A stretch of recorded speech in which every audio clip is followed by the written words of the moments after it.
Bitimga kirish uchun o'zim ishlaydigan usulni ko'rsatib o'tmoqchiman. Tilla aktivida agar kattaroq time frame'ga qo'yadigan bo'lsak, qisqacha sell atkatni kuzatishimiz mumkin. Nimaga? Chunki tilla aktivi постоянно ko'tarilib boradi. Hozircha bozor o'zini rostlab olish kerak va qanaqadir kuchli buy zonani ma'mutlardan topganinglardan keyin tasdiq bilan albatta uzoqroq muddatga kirishingiz mumkin. Agar kichkinaroq time frame'ga o'tkazadigan bo'lsak, bu yoqda endi Fibonacci bo'yicha kuchli sell zona bo'lgan, atak mamutda yelka boshga ham o'xshayapti. Sabablari ko'p sellga ketish uchun, lekin bizani bu qiziqtirmaydi. Eng yaxshi ko'rgan strategiyam bo'yicha hozir kirish nuqtasini ko'rsatib o'tmoqchiman. Martingale strategiyasi. Mamutda trend liniya chizilyapti, idalshi yorib o'tyapti. Trend liniya chizilyapti, idalshi yorib o'tyapti. Yana ham qisqaroq time frame'ga qo'yaman, 30 minutliga. Ikkita yorish bo'ldi. Uchinchisi endi harakatga kelyapti mana. Keyingi haftadan bozor ochilsa, shuni ham kuzatishimiz mumkin. Xo'p, bu yerda qattan bitimga kirishimiz kerak mana. Agar ahamiyat beradigan bo'lsanglar, har bir sell zonadan mana mamutda katta sell zona bo'lsa, atkat beryapti. Yana tarixga qarab turib ham biz sell zonani belgilab olishimiz mumkin. Lekin bu yoqda chotki ko'rsatilmagan, agar tajribasiz trader bo'lsa, zonani aniq topishi qiyin bo'ladi. O'shaning uchun qanaqa qilib ishlash kerak. Xo'p, mana misol uchun mamutda bozor ochildi deylik. Qattan sellga kirish kerak. Birinchi usuli albatta shu trend liniyani yorib o'tgandan keyin. Lekin yorib o'tishini o'tkazib yuborishimiz ham mumkin. Sell stop qo'yishimiz mumkin yoki qanaqadir robotga signal berib qo'yishimiz mumkin. Mana shuni yorib o'tgandan keyin qanaqadir уведомление bergin deb. Lekin bu variant emas. Eng zo'r yo'li bizni hozir sell zonani kattaroq belgilab qo'yishimiz kerak bo'ladi. Ya'ni mana mamutda crosslar chiqdi, to'xtadi. Bu основной sell zona bo'lib hisoblanadi. Mana qizil bilan qilib qo'yaman. Xo'p, bu yoqqacha narx yetib kelmasligi ham mumkin, chunki mamutda to'xtatadigan joylar bor. Bu yerda o'zi korobka deylik, mana kattaroq zona bor. Qattan sellga ketishini bilmaymiz. Xo'p, qanaqa qilib ishlash kerak? Misol uchun ko'plar qilayotgan xato kuzatib boryapman. Masalan, mana keldimi qanaqadir nuqtaga yoki qanaqadir signallarni ko'rdimmi sell degan. Xo'p, depozitida misol uchun $500 deylik. Ular mamlakat katta 0.50 lot ochib yuborishadi bitta joydan. Eng katta xato bu. Kichkina depozit bilan bitta nuqtadan hech qachon katta lot bilan kirmanglar. Kirish mumkin qachonki uje mana dakansa kelgan bo'lsa-da, mana mamutda yorib o'tdimi, mana mamutlarga keldimi, misol uchun bo'ldi 100% bilib olsizlar, endi xayolingizda 100% mashitdan sellga kirish kerak. Xo'p, risk qilishingiz mumkin, lekin iloji boricha katta lot ochmanglar. Mabodo 0.50 bilan общий risk qilmoqchi bo'lsanglar, eng zo'r varianti misol uchun mashitga narx keldimi, kichkinaroq ochinglar 0.05. Limitli ham qo'yishingiz mumkin. Iloji boricha tasdiqni kutinglar. Sellga ham, buyga ham har doim tasdiq bo'ladi. Mabodo kutishga vaqtingiz bo'lmasa, limitli qo'yinglar. Sal teparoqga o'sha kattaroq qo'yasizlar 0.10. Sal teparoqga yana 0.15.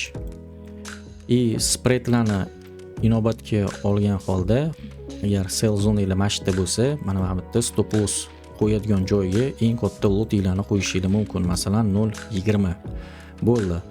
Mamini oladi, xo'p, mamini ham olishi mumkin. Bularni olmasa, mabodo limitli hech narsa qilmaydi. Eng muhimi manbalaringlarni oldi, qanaqadir foydani olishingiz mumkin. Hozir mashitdan pastga ketadigan bo'lsa, bu degani dalsh pastga ketadi degani emas. Bozor har doim test qilishga harakat qiladi. Mamutda bekorga trend liniya bizda turmayapti. Mana bu kuchli trend liniya. Bir tomondan qarasa, yana ham kichkinaroq qilaman, 15 minutliga mana ideal trend liniya hisoblanadi. Mana agar martingale ko'radigan bo'lsanglar, qaysidir uzunroq, qaysidir kaltaroq, mana kichkina atkat bilan yorgandan keyin dalshi qulayapti. Mamutda ham kichkina atkat berdi. Bu atkat почти sezilmayapti desa ham bo'ladi-da. Ulgurmaysizlar даже bitimga kirishga. O'shaning uchun iloji boricha mana shu martingale chizayotgan vaqtda kichkina trend liniyani ichidan kirib olganinglar yaxshi. Mana bu yoqda ahamiyat beradigan bo'lsa, mamutda eng tegi bu yoqda turibdi. Endi sal teparoqga ketib qopti-da mana mamutda. Lekin uchiga bormagan. To есть bu yoqda ham xuddi shunaqa vaziyat qaytarilishi mumkin.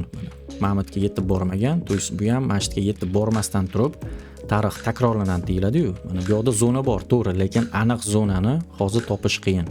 Mana mashitlardan 32, 30, 32, 30, 40 gacha orientir olishingiz mumkin. Bu juda ham katta masofa, o'shaning uchun bitta nuqtadan kirmaganingiz yaxshi. mashqlardan orientir olganinglardan keyin dalshi selga sekin riskni bo'yninglarga olib harakat qilishingiz mumkin. Qatgacha ushlab turasizlar dalshi. Mana mamutlarda zonalar bor ekan, mamutlarda zona bor ekan. Mashqlargacha bemalol minimumi yengilaguncha tek profitda ushlab turishingiz mumkin. Mana как бы ssenariy shunaqa bo'ladi. Men o'zim ishlaydigan usul sizlarga ham mana shunaqa ishlashni maslahat beraman. Mabodo agar o'zingizlarning strategiyalar bo'lmasa. Xo'p. Misol uchun, mamutdan hozir kirdinglar deylik. Alovoqli bo'tdan hozir kirish, chunki hech qanaqa sell uchun alomati yo'q. 0.05 ochdinglar deylik. Mamutdan masalan 0.10 ochdinglar deylik. 3-chi limitinglarning oldi 0.15. Demak, undoq keldi bozor, undoq ketdi deylik ssenariy bo'yicha. Xo'p, ozgincha yurdimi, o'sha odamni nima deydi? Panika oladi, sal xavotir oladi, sabrsizlik bo'ladi. Xo'p, mana buni yopinglar 0.05 ni. Mana bu 0.10 ni hop yopib yuboringlar, lekin eng uchidan ochganinglarni iloji boricha ushlab turinglar. Qaysidir qismini save qilishingiz mumkin, ya'ni 0.05 lot хотя бы qolish kerak. Nimaga qolish kerak? Chunki tillarda paka buy uchun kuchli razvorot signal bo'lmasa, dalshi sellga qarab ketaveradi. Iloji boricha bitimlarni uzoqroq muddatga ushlashga harakat qilinglar. Bu har doim sizlarning psixologiyalaringiz uchun juda katta ijobiy ta'sir qiladi. Atak kuchli sell zonalarni mana mamutlardan ko'rishingiz mumkin. Buy zonalarni mana mashqlardan ko'rishingiz mumkin. Mashqlarga kelsa, bemalol buyga naqadar razvorotni figuralar qidirib bo'lsa ham signal topishingiz mumkin.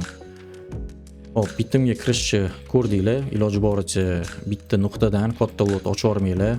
Bekorga ko'p treyderlar naqa mayda-mayda bitimlar bo'lib tashamaydi. Mana usulim kichkina lot, kattaroq, katta mana shunaqa ketaman. Kimdirlar masalan 0.01, 0.01, 0.01 qilib taxlab tashlaydi yoki 0.10, 0.10, 0.10 qilib. Menga bu usul uncha to'g'ri kelmaydi. Shuning uchun iloji boricha pastda kichkinaroq lotlar bo'lish kerak.